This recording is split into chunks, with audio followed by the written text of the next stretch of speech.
그해 여름, 영산기슭의 청살리 마을에는 지독한 가뭄이 들었다. 석 달 하고도 열흘, 비 한 방울 내리지 않은 땅은 거북의 등껍질처럼 쩍쩍 갈라져 허연 속살을 드러냈다. 개울은 말라붙었고 강은 바닥을 보였으며 우물에서는 흙먼지만이 뿜어져 나왔다. 늙은이들은 텅 빈 하늘을 원망했고 아이들은 젖을 보채다 지쳐 울음소리마저 말라붙었다.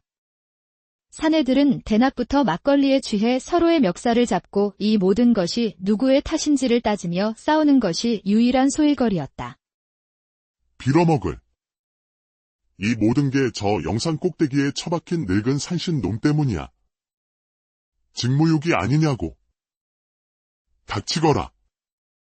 신께서 다 뜻이 있어 이러시는 게지. 뜻은 무슨 놈의 뜻. 무능한 늙은이 신인이 하늘에 구멍 하나 못 뚫어 비 한 방울 못 내리는 게지. 그들의 절박한 아우성 속에서 오직 한 사람만이 초연했다.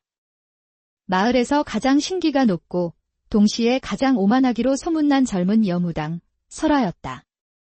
눈은 흑요석 조각처럼 날카롭고 입술은 핏빛 산딸기처럼 붉은 그녀는 그 이름처럼 차가운 눈꽃 같은 아름다움을 지녔다. 마을 사람들이 모두 누더기를 걸치고 굶주림에 허덕일 때조차 그녀는 늘 향기로운 기름을 바른 머리에 붉은 비단 옷을 입고 있었다. 그날도 마을 촌장이 백성들을 이끌고 그녀의 신당 앞에 엎드렸다. 무당님, 제발. 이대로는 다 죽습니다. 마지막 남은 쌀 한 톨까지 긁어 모아왔으니 부디 영험한 구판 한번 버려 산신님의 노여움을 풀어주십시오. 설화는 그들이 바친 초라한 재물을 벌레 보듯 내려다보더니 차갑게 말했다.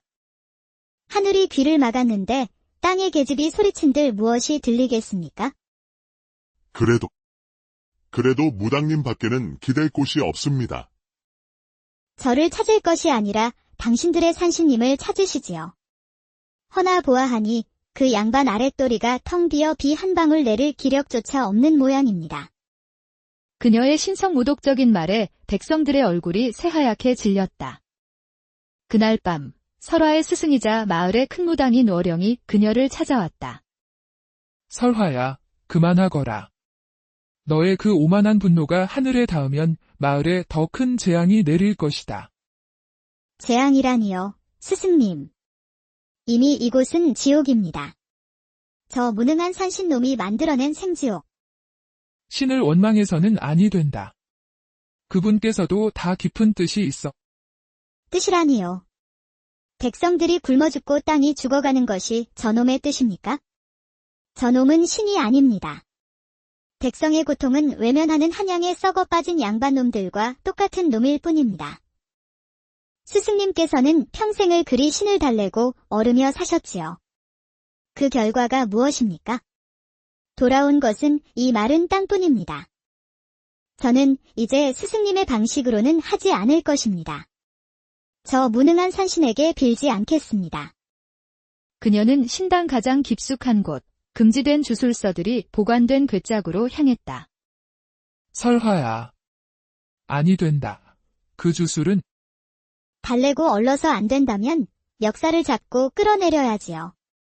제 발로 땅에 내려오지 않는다면 제가 직접 그놈의 발목을 부러뜨려서라도 끌고 올 것입니다.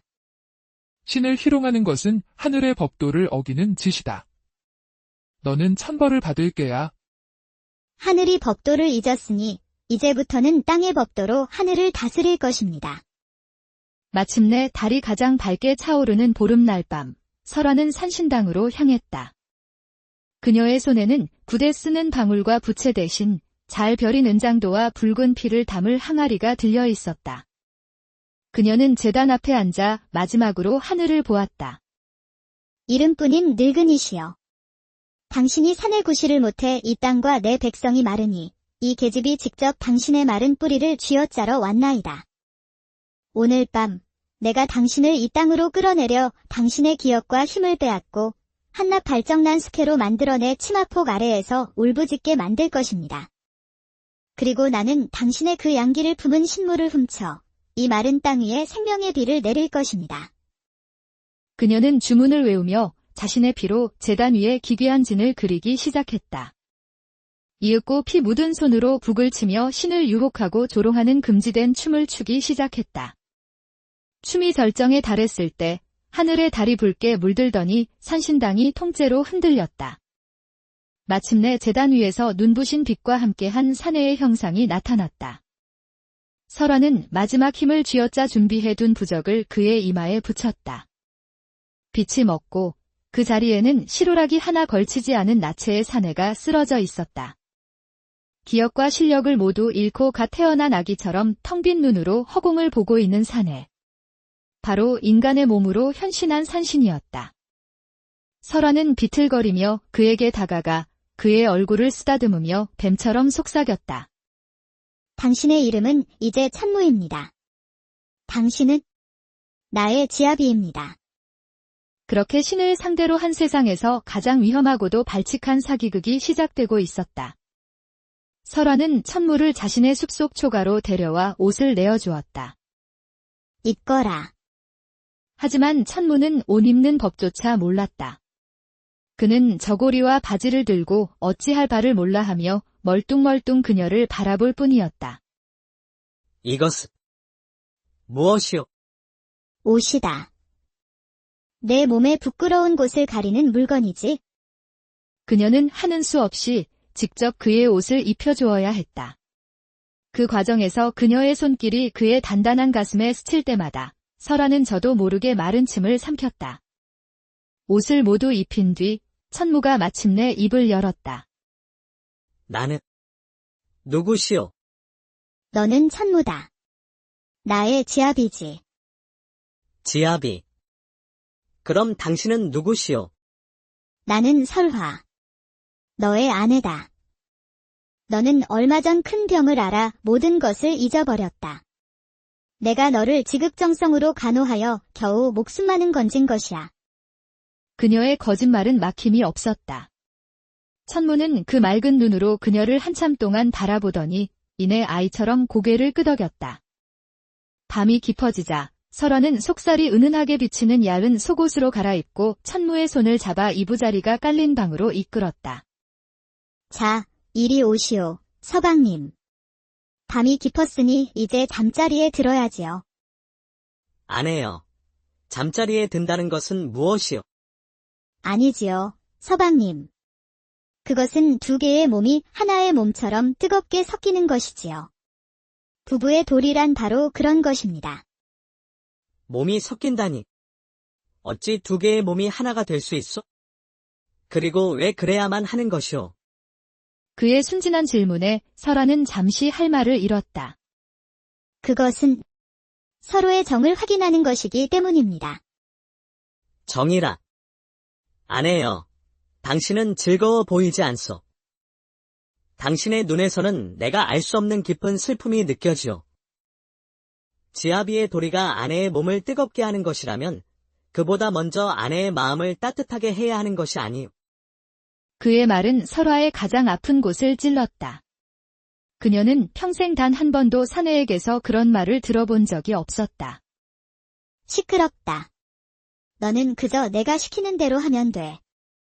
그녀는 당황하여 억지로 그의 몸 위로 올라탔지만 천무는 저항하지 않았다. 그는 그저 슬픈 눈으로 그녀를 바라보며 투박한 손으로 그녀의 뺨에 흐르는 눈물을 닦아주었다. 울지 마시오, 아내. 당신이 울면 나의 마음도 아파. 그의 순수한 위로 앞에서 설화의 모든 욕정과 계획은 눈 녹듯이 녹아내렸다. 그녀는 그의 품에서 자신도 모르게 아이처럼 흐느끼기 시작했다. 그날 밤, 그녀의 첫 번째 시도는 그렇게 처참하게 실패로 돌아갔다. 며칠 뒤, 설화는 새로운 계책을 꾸몄다.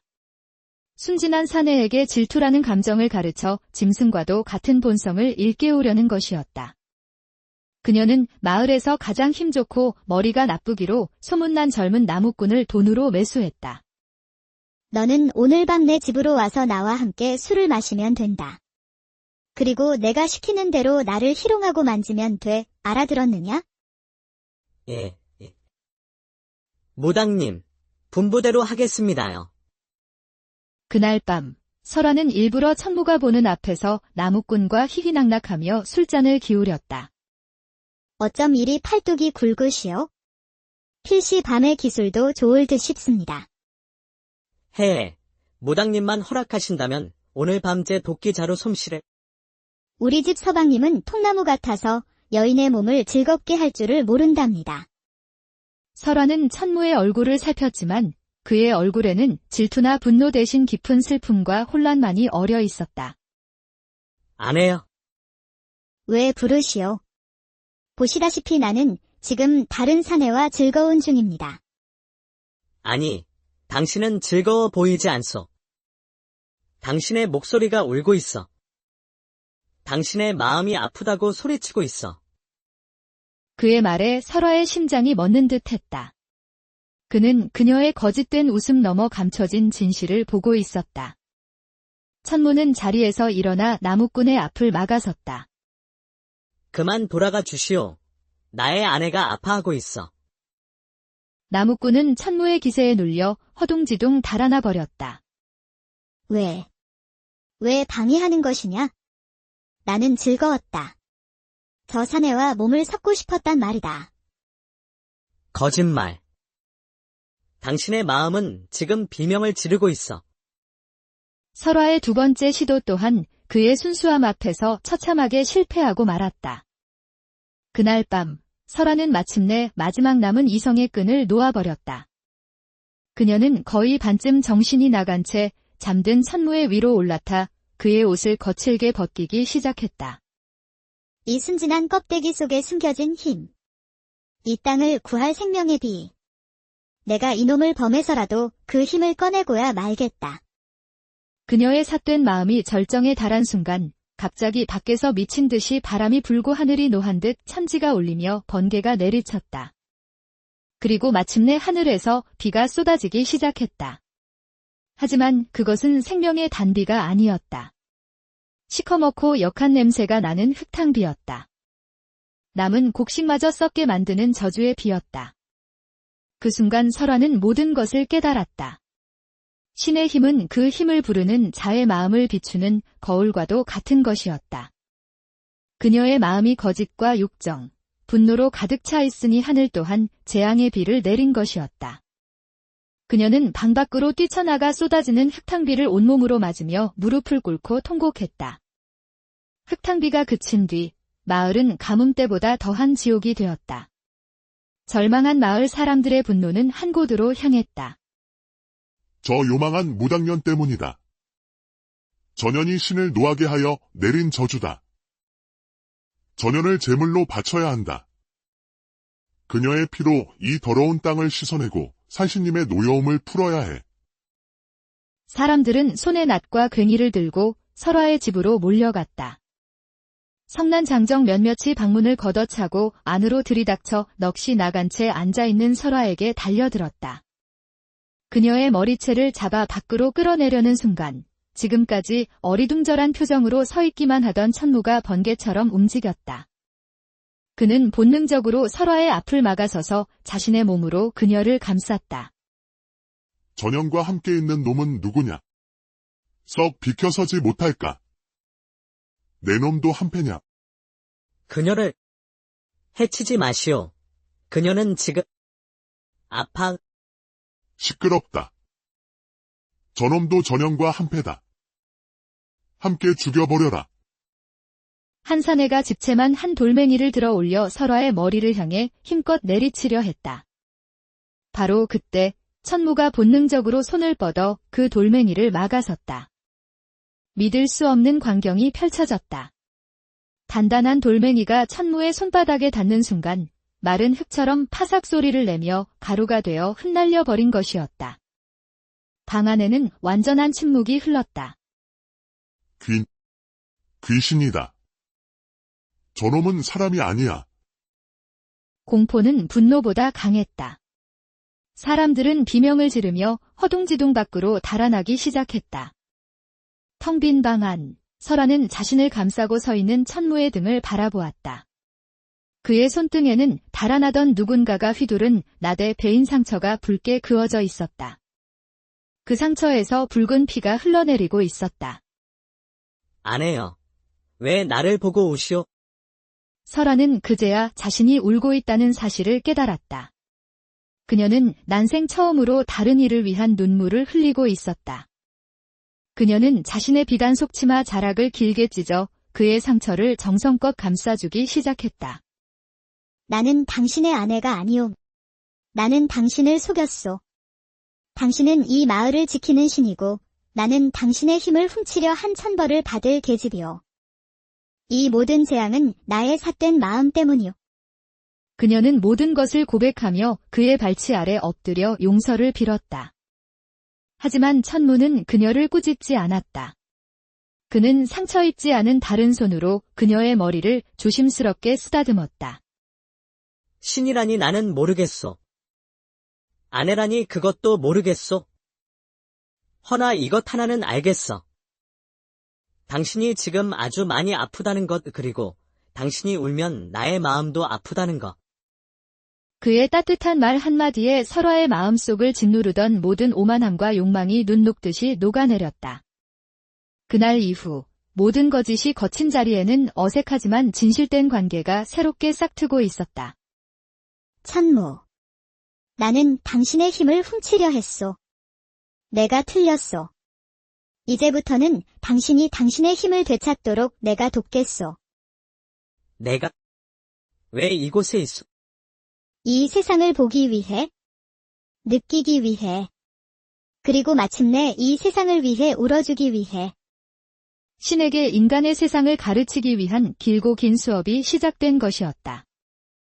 그녀는 아이들의 웃음소리를 들려주며 기쁨을 가르쳤고 늙은 할머니의 통곡을 보여주며 슬픔을 가르쳤다.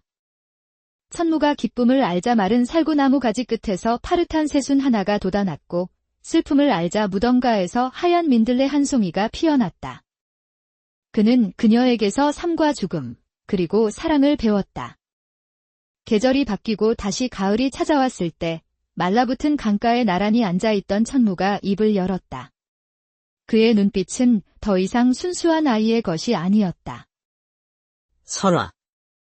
나는 이제 조금은 알 것 같소. 내가 왜 여기에 있는지, 그리고 내가 무엇을 해야 하는지를. 이 마른 땅에 생명의 비를 내리기 위해서는 신은 제 눈물을 바쳐야만 하겠지요. 그는 설화를 똑바로 바라보았다. 설화, 내가 이 땅을 위해 나의 눈물을 바친다면 그 대가로 나는 무엇을 잃게 되는 것이오. 설화는 온몸이 차갑게 식는 것을 느꼈다. 그는 기억을 되찾고 있었다. 그리고 신으로서 감당해야 할 희생의 법칙까지도. 그녀는 알았다. 비를 내리는 대가는 바로 그녀와 함께한 모든 기억을 잃는 것임을. 그날 밤, 설화는 잠든 천무의 얼굴을 밤새도록 지켜보았다. 당신이 치러야 할 대가가 있다면 그 대가는 내가 대신 치를 것입니다. 내가 시작한 일이니 그 끝 또한 내가 맺어야만 합니다. 다음 날 밤, 설화는 마을 사람들을 모두 산신당 앞으로 불러 모아 마지막 굿판을 벌였다. 그녀의 춤은 한편의 이야기였다. 오만했던 과거를 향한 참회, 순수했던 천무를 향한 연민, 그리고 그를 향한 뜨겁고도 애틋한 사랑의 춤이었다. 그녀의 춤을 보며 천무의 눈에서 뜨거운 눈물이 흘러내렸다. 그는 잃어버렸던 모든 기억의 조각들을 그녀의 춤사위 속에서 다시 맞추고 있었다. 마침내 춤이 절정에 달했을 때 설화는 자신의 머리에 꽂혀있던 날카로운 은장도를 뽑아 들었다. 삿된 마음으로 당신의 힘을 탐하여 재앙을 불렀으니 이제 제 진실한 심장을 바쳐 당신의 눈물을 구합니다. 나의 신이시여. 이 미천한 계집의 마지막 재물을 받으시고 부디 이 땅을 위해 울어주소서. 그녀는 망설임 없이 자신의 심장을 향해 은장도를 깊숙이 찔러 넣었다. 설화. 천무의 입에서 신의 절규가 터져나왔다. 그 순간 그의 몸에서 세상을 뒤덮을 듯한 눈부신 빛이 뿜어져 나왔다. 그는 더 이상 인간 천무가 아니었다. 그는 이 땅의 주인이자 수호신, 영산의 산신이었다. 그는 쓰러지는 설화의 몸을 받아 안았다. 어찌하여 이리 어리석은 짓을. 이것이 당신에게 가르침을 받은 나의 방식이오. 사랑은 빼앗는 것이 아니라 주는 것이라. 당신이 가르쳐주지 않았소. 그녀의 마지막 말에 신의 눈에서 마침내 눈물이 떨어졌다. 신의 눈물이 메마른 땅 위로 떨어지자 하늘이 울기 시작했다. 온 세상을 적시는 조용하고도 따뜻한 단비였다. 마을 사람들은 하늘에서 내리는 단비를 맞으며 일제히 무릎을 꿇고 기쁨과 참회의 울음을 터뜨렸다. 설아는 그의 품에서 조용히 눈을 감았다. 그녀의 얼굴에는 평생 단 한 번도 지어본 적 없는 평온하고도 행복한 미소가 걸려 있었다. 그날로부터 18년이라는 세월이 흘렀다. 마을은 풍요롭고 평화로운 땅이 되었다. 설아의 무덤 위에는 사계절 내내 시들지 않는 붉은 꽃 한 송이가 피어 있었다. 그러던 어느 날, 이제는 허리가 굽고 백발이 성성한 늙은 무당어령이 그 꽃송이 한가운데에서 잠들어 있는 갓난아기를 발견했다. 아이의 눈은 인간의 몸으로 현신했던 산신, 천무의 눈과 똑 닮아 있었다. 신의 눈물비가 무당의 피꽃과 섞여 새로운 생명을 잉태했군. 월령은 아이에게 단비라는 이름을 지어주고 자신의 손녀로 키웠다. 단비는 무럭무럭 자라 어여쁜 처녀가 되었다. 그녀는 어미인 설아를 닮아 아름다웠지만 그 성정은 아비인 천무를 닮아 물처럼 맑고 순수했다. 그러던 어느 날 한양에서 탐욕스럽기로 소문난 새로운 조 현감이 부임해왔다. 그는 무덤 위에 신비로운 꽃을 탐내 포졸들을 이끌고 산신당 언덕으로 향했다. 그 꽃이 사계절 내내 시들지 않는 보물이라지. 그것은 필시나라에 속한 것이니 당장 파내어 내가 거두어 가야겠다. 포졸들이 무덤을 파헤치기 위해 삽을 드는 순간이었다. 멈추시오. 모두가 돌아본 곳에 단비가 굳은 표정으로 서 있었다. 저 계집은 또 뭐냐? 내년이 감히 사또의 앞을 막아서는 것이냐? 저 요망한 꽃과 한패인 것이 틀림없다. 전현을 당장 포박하라. 포졸들이 단비를 향해 달려들던 바로 그때 갑자기 맑았던 하늘이 어두워지며 거대한 회오리 바람이 불기 시작했다. 어머니를 괴롭히지 마시오. 그녀가 나지막이 말하자 무덤가에서 수십 개의 굵은 칡덩굴이 뱀처럼 솟아나 포졸들의 몸을 순식간에 휘감아 공중으로 들어 올렸다. 현감은 공포에 질려 엉덩방아를 찍고 말았다. 단비는 그에게로 천천히 걸어갔다. 그녀의 눈빛은 더 이상 순수한 소녀의 것이 아니었다. 그곳에는 이 땅을 지키는 주인, 반인반신의 위엄이 서려 있었다. 이 땅은 나의 어머니가 흘린 피와 나의 아버지가 흘린 눈물로 이루어져 있소. 당신 같은 자가 결코 가질 수 없는 것입니다. 썩 돌아가시오. 그리고 다시는 이 신성한 땅을 더럽힐 생각 마시오. 현감과 포졸들은 비명을 지르며 혼비백산하여 달아났다. 모든 것이 끝나자 단비는 붉은 꽃 앞에 조용히 무릎을 꿇었다. 그녀가 꽃을 쓰다듬자 붉은 꽃잎이 마치 어머니의 손길처럼 그녀의 뺨을 부드럽게 감싸주었다. 그렇게 신의 힘을 훔치려 했던 한 오만한 무당의 이야기는 그녀의 딸에게로 이어져 이 땅을 지키는 영원한 사랑과 희생의 전설로